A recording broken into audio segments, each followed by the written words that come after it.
महाराष्ट्र राज्यामध्ये सध्या मराठा आरक्षण, ओबीसी आरक्षण या विषयावर जोरदार चर्चा चालू आहे. परंतु ही चर्चा चालू असताना काही नेते जाणीवपूर्वक एकमेकाच्या समाजावर चुकीचा उल्लेख करून चुकीची टिप्पणी करताना दिसत आहे. हे अत्यंत चुकीचं आहे. ही मुळात अत्यंत खेदाची बाब आहे.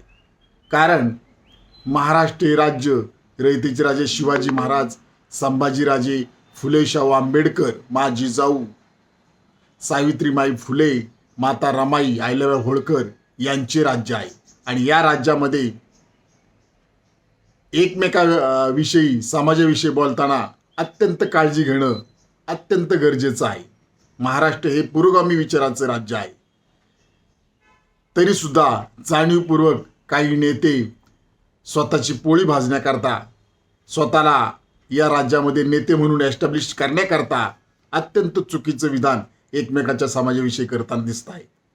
आत्ताच स्वतःला ओबीसी नेते म्हणून घेणारे नवनाथ वाघमारे यांनी सुद्धा मराठा समाजाविषयी बोलताना अत्यंत चुकीच्या भाषेचा वापर केलेला आहे. मुळात त्यांनी जे वक्तव्य केलेलं आहे त्या वक्तव्याचा Republican party of India Kharat पक्ष जाहीरपणे निषेध करत आहे. महाराष्ट्र राज्याचे माननीय मुख्यमंत्री देवेंद्र फडणवीस साहेब, आम्ही आपणास मागणी करत आहे की यांच्यावर कायदेशीर कारवाई केलीच पाहिजे.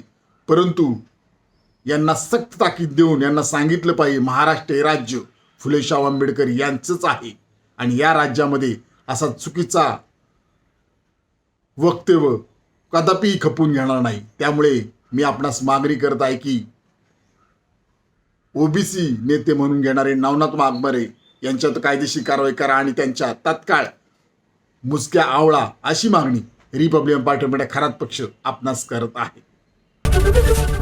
एबीपी माझा, उघडा डोळे बघा नीट.